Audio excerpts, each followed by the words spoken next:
Hello, I'm Galatea. Welcome back to the channel. This is Asis, my best friend, my only friend, really, in the world. And today, we're going to be talking about Fate, the Winx Saga.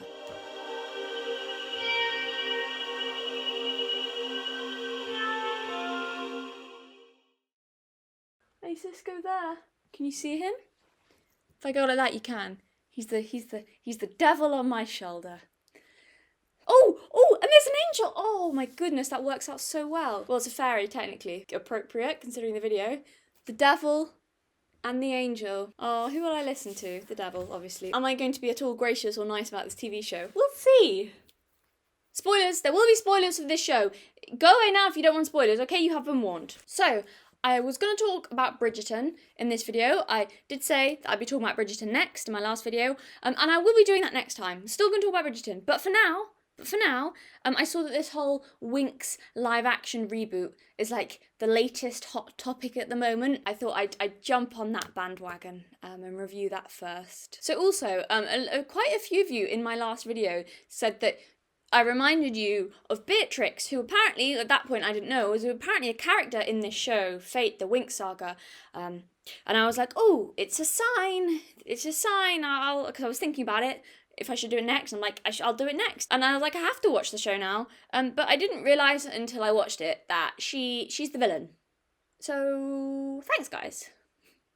I'm thinking back now to the comments where like some of you wrote in like capital letters, you know, you are so similar to Beatrix.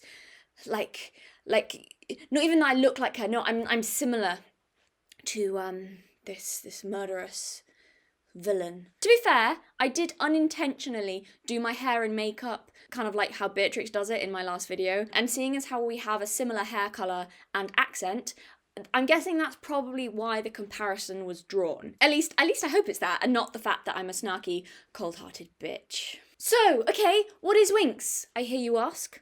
Well, apparently it's Netflix's answer to Harry Potter. Ravenclaw? Sometimes Slytherin, yeah. That explains the lies then. I guess Gryffindor explains the judgment. Yeah, sorting yourself into Hogwarts houses within the show doesn't make it Hogwarts.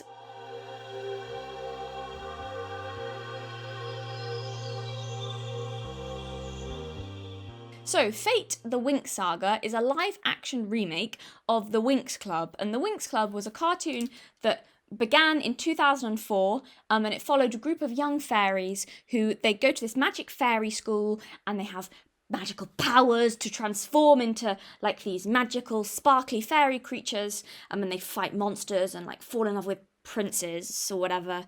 You know, that kind of thing, all that jazz. It was colourful and fun and snazzy, which is why, you can't really see it, but it's why I'm wearing what I'm wearing. In tribute to Bloom from the original cartoon. So what Netflix decided to do, and stay with me guys, because this is really, really high IQ stuff. So Netflix, they looked at this really fun, happy, joyful fairy show, and they said no! They said no! Stop, they said. This is word for word what happened. No fun allowed. Don't you know? These are teenagers, goddammit. And teenagers are allergic. They're allergic to sparkles and joy. And if they come into contact with these things, they will die. They'll just die. We don't want them to die. Teenagers are mean and moody and brooding, and they only care about being edgy, and agonising over unattainable love interests. Oh, it's so hard being a teenager. So then, Netflix, they took this happy show about fairies and friendship, and they just injected it. How do you injected it with angst. Just angst. No, more. A little bit more. And just a touch more angst, until this. You'll do well. I'm sure of it. Turned into this. She's so thirsty for your dick, it's embarrassing. This is it. This is the dress I'm going to wear to the princess ball.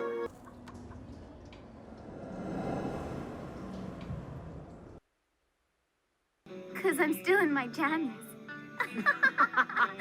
Does she do weird shit with her tongue? Okay. So you end up in this new Netflix show of this really like weird mix of edgy like stuff and swearing and edgy content, but it's kind of like even the Netflix remake, it's kind of a childish, cheesy show in a lot of ways. Also, Tink was an air fairy.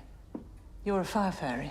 So it's this really bizarre mixture that just doesn't really work, I don't think. It's strange, and we're going to talk about it. Unlike my His Dark Materials rant, this review won't really be concerned with how much the Netflix remake sticks to the original source material. Though my outfit probably says different, I'm not actually that familiar with the original source material. I was never massively into the Winx Club as a kid. I never really watched it. So because of that, here I will mainly be evaluating the show on its own merit, although when relevant, I may offer solutions to what I think are some of the show's problems by drawing on the original source material, if that makes sense. And when I will talk about the original source material will be in the aesthetic, because I think they messed up so badly on the aesthetic of this show's remake, that even I, who did not really watch the original show, realise how much they messed up, and see the original source material and see that and go, it was so much better before. What did you do? Why would you do that?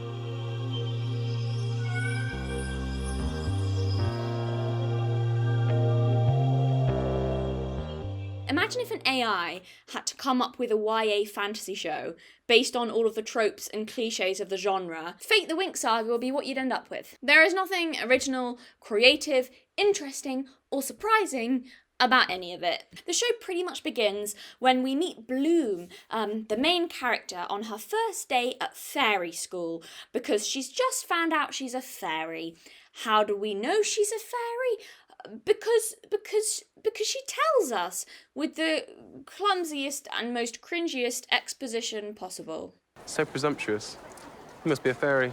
I am a fairy. That's gross. I felt my internal organs shrivel up with cringe. I hate it when the dialogue in anything, in a show, a movie, is so clearly just for the benefit of the audience. Considering you're standing in a courtyard of a college for fairies. Both Sky and Bloom, they both would know that they're in a school for fairies. So why is he saying it? Why does he need to point it out? Nobody talks like this. It's just the laziest way to convey information to the audience, and I hate it. Miss Darling tells me this is your first time in the other world. Oh, you're not from the other world? So you know that thing when people don't take their own advice? Yeah. That's all. I just wanted to say that. I just wanted to say that. I'm just throwing it out there. There's nothing else. Just that thought, let that lie, let that stew. Let it mull it around in your head. Just leave that there. Just want to leave it hanging there in the air for a minute. Just think about that. Yeah. On a completely unrelated note, in episode 2, the writers decide to make Stella say, Show, don't tell. So anyway, Bloom is a fire fairy, and when she joins this fairy school, she then meets all the other girls that she's sharing a dorm with. At least I think she meets them, because it never really shows her meeting them, or in fact interacting with them. But apparently they're all best friends now. They're best friends now. They're just shh, sweet child. Shh, it's okay. You don't need to see how it happened. You don't need to see them interact. No, it's Netflix told us they're best friends, so we will trust them. We don't need to have any evidence of it, or see them as a group, or hanging out, or even having any conversations, or even meeting each other. They're best friends now. That's completely legitimate. Cool. So, her new flatmates, all the girls in sort of their shared dormitory, are Aisha, a water fairy, Musa, a mind fairy who can sense people's emotions, Stella, a light fairy, and also a massive bitch, and also a fairy princess, literally. My mum is the queen. And Terra, an earth fairy who really likes plants. How do we know that she's an earth fairy called Terra who really likes plants, you may ask? Well, Because the writers spell it out for us in case we missed it. Shocker, a fairy called Terra likes plants. How would I have known? How would I ever have known that you like plants when such subtle hints are dropped? Like, stop being so obvious with the dialogue. Jesus Christ! It's so lazy, it's so cringy, nobody talks like that. You just make statements that are just, like, ugh. Did a 12-year-old write this? Show, don't tell. Supposedly, all of these teenage fairies are at this magic fairy school to learn how to use their powers. But honestly, you could have fooled me, because the whole series is only one proper lesson that lasts for about a minute, if that. So really, what's the point, and what are they even doing with their time, to be honest? If I'm being really generous, I can say there were 2 lessons, because there's a thing where they have to go outside and do like magic demonstrations, but barely. They spend more time eating in the lunch hall than they do doing anything else. Is that just what they do all day? Alongside the fairies at the school are some other people. There's some other people who apparently are not fairies, and they don't have powers, but they also don't seem to be human either. And they are also students, and they train how to be warriors. And we know they're not fairies because Sky at the beginning said to Bloom, "Oh, you must be a fairy," like in the way that suggested that he wasn't. So it was only from looking up the original Winx show, like the cartoon, that I found out that these boys, they're mainly boys. In the original cartoon, they're boys. They're more gender balanced in this Netflix show, but whatever, these boys are called specialists. And apparently they're not from Earth. They're from other worlds too, just like fairies, but they're not fairies. And they don't have powers, but they can fight really well or something like that, I think. Are they aliens? Are they aliens? But the Netflix show isn't clear on this. Like, it doesn't explain any of that, like, that they're not fairies or that they don't have powers or, like, it's really not clear. So it's just really confusing about who they are and why they're at the school and, like, how are they different to fairies? Are they fairies? What are they? What's going on? I'm amazed, honestly. It's truly remarkable how this show managed to so clumsily give so much away through the dialogue in such, like, an obvious way. Yeah, I still don't know what the hell's going on. I still don't know how the world works or who the hell the specialists are. It takes some real doing to mess up that badly, to have the worst of both worlds. How do you achieve that? It's a talent, truly. Hi guys, okay, I'm just editing this right now, and I didn't notice initially when I first watched the show, but in editing it, I've noticed you can hear in this clip Bloom saying really quietly to Sky that she doesn't know what specialists are. And I definitely know what a specialist is. Right. And it's never then explained. Like, Bloom doesn't even know who the hell they are. If you're gonna have a show where you just really clearly explain things through dialogue, then at least have a one line where Sky tells her what the specialists are.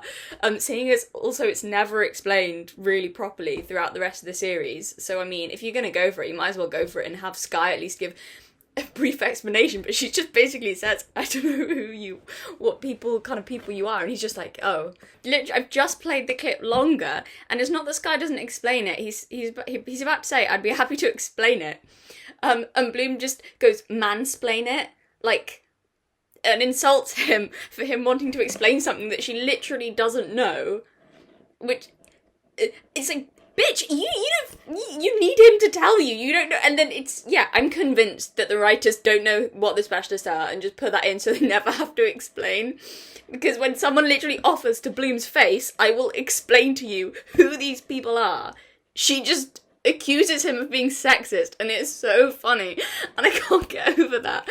What is this show? It's ridiculous. Anyway, Sky, the boy that Bloom met at the beginning, he's one of these warriors, one of these specialist dudes. Sky's father was Andreas of Iraklion. And, like that line suggests, Sky is cringy and dumb, but we will come back to that later. So then the writers tell us that Bloom and Sky really like each other. I don't know, man. There's just something about her. Oh, what, you're smitten after one chat? But I know that they're just trying to trick me because Bloom and Sky had zero chemistry and I see through their lies. I know what you're doing, Netflix, and you can't fool me into thinking that characters like each other by doing absolutely no work and then just having them say that they like each other based on nothing. Show, Don't tell. And then we discover that Sky is Stella's ex-boyfriend, and they're still kind of together. Oh my god. The angst, the torment, the drama. Well, that was very dramatic. So dramatic that my flowers fainted. As I was saying, oh, Sky and Stella still have a thing. The angst and drama.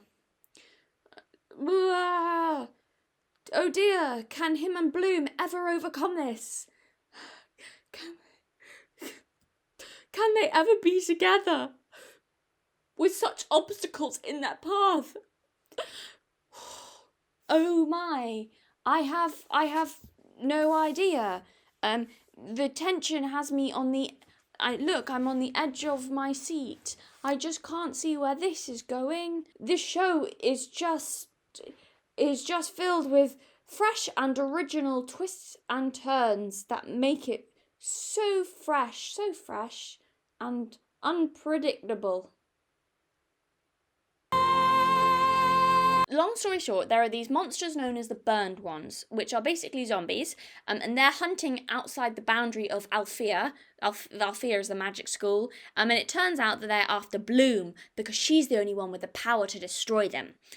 How they're intelligent enough to work that out, I don't know. Anyway, they're a really boring, lazy, cliched monster that is boring and cliched. So, yeah. Another villain in the show is Beatrix, as we mentioned earlier, and she wants to free this evil fairy that the headmistress had imprisoned because she committed a genocide or something. Yes, that happened. And also, Bloom is a changeling, and surprising absolutely nobody, we discover that her mortal parents aren't really her parents. Oh, what? So she spends the whole season really wanting to discover who her real parents are, and she screws over absolutely everyone in the process. So that's nice. Anything else I'm missing? Oh yeah, the way that Bloom found out she was a fairy was that when she almost burned her parents to death. So my mom and I don't really get along. So stupid. It's funny because she almost burned them to death because she got angry after having the stupidest argument with her mum. Maybe worry about why you have so little going on in your sad life that you're obsessed with the tedious minutiae of mine. This is not funny in like real life, if this happens in real life, but it's just in the show. And she left her mum with 3rd-degree burns. And it's not funny. Oh my god, I can't believe I'm laughing at that. Why is this so hysterical? And yeah, basically that's everything you need to know about Bloom as a person. She almost burned her parents to death because she had a stupid argument with her mum and called her mum a basic bitch, which... I have to be a basic bitch like my mom was. Better that than some weird loner. And then her mum like insulted her because she wasn't a cheerleader and didn't have any friends. It's not funny. She'd love a cheerleader, and I'm whatever the opposite of a cheerleader is. And then Bloom got really angry.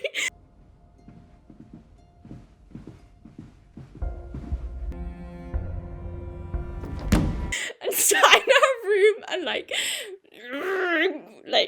burning up inside, literally, and then there was like fire, and she did it for like a disturbingly long period of time. She just allowed the fire to burn. And then suddenly was like, oh my god, my parents! It was really funny. Sorry. Wow, okay. So that happened. And that is the storyline of Fate the Winx saga. Okay, so I think that's all you need to know about the plot. You guys are smart, you can keep up. So now I'll talk about, to be kind, first off I will talk about some of the things I actually liked. I can't stop thinking about the fact she almost killed her parents. It's not funny, gotta say. That's really not funny. Burning people to death is not funny. It's not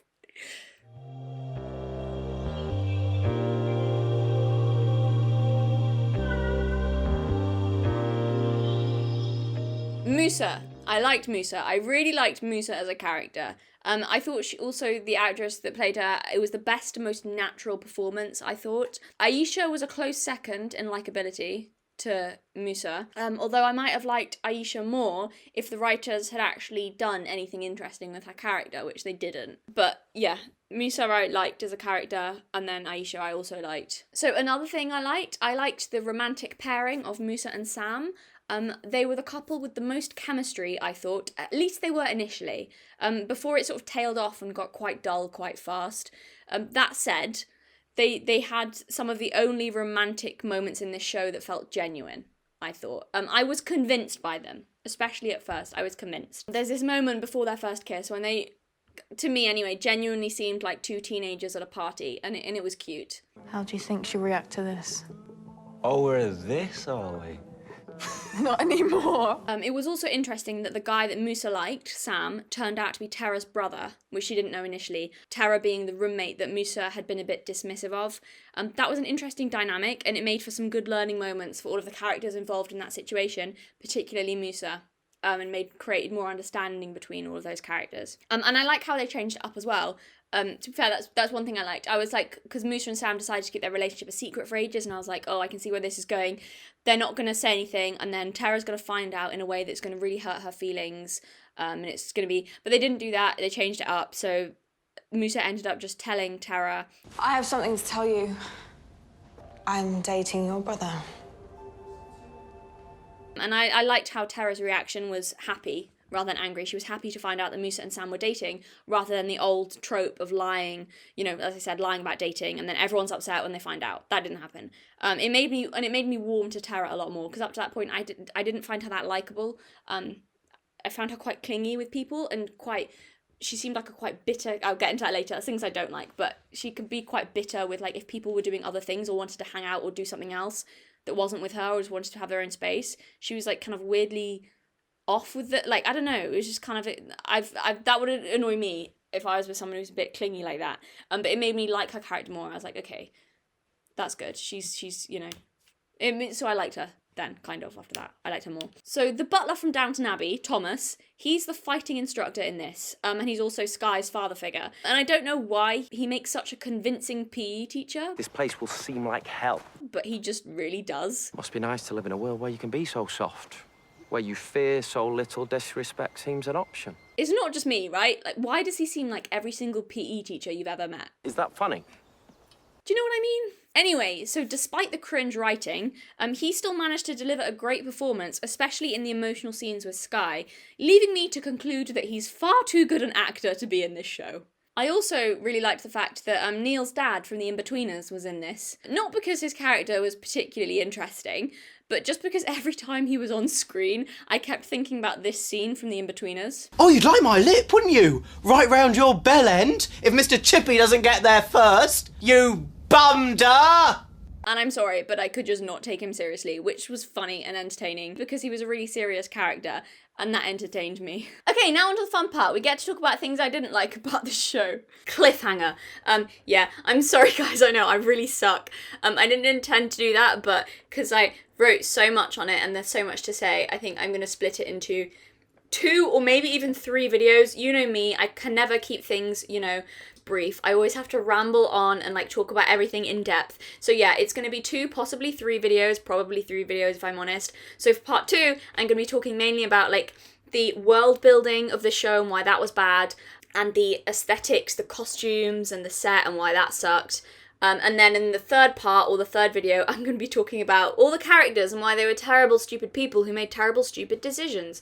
So if you're interested in any of that, check back in next time. So yeah, I'm sorry. I know this was mainly like an overview of the show, but I kind of needed the background of the plot and everything to kind of explain before I got into it. So yeah, I'm sorry. But there we go. Tune in next time. Also, I'm really sorry for my mid-video meltdown where I just like started laughing hysterically. I think the lockdown has finally gotten to me, to be honest.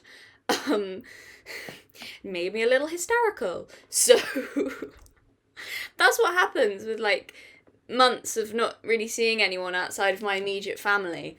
I'm going slightly insane. It's gonna be over soon. You know? Hopefully. It's gonna be over soon. It's gonna be over soon. It's gonna... If I keep saying it enough, it will be true. Hope you're all doing well. fabulous, brilliant. See you next time. And I'm sorry also, this video again is taking so long to get out. Again, with the whole lockdown thing, I find it really difficult to like stick to a routine and a schedule. I know I'm normally bad at that, but now particularly with lockdown, like it's kind of made me crazy, and I find it really difficult to be motivated and get anything done, and not been doing that great mentally, you know. I'm doing better now. The weather's better. It was really bad when it was the coldest February in like 26 years or something, but now it's starting to, you can feel spring in the air. I'm feeling happier and better. My mood's improved massively, but yeah, it's been tricky, so I'm sorry that it's taken a while, but you know, then we're gonna have 3 parts on Winx, and then hopefully my video on Bridgerton, which I've already scripted, so we'll get that out. And then I've also just recently read 2 like terrible books, which I'm just so excited to talk about. So that'll be then next. I've got a few ideas, let's hope, you know.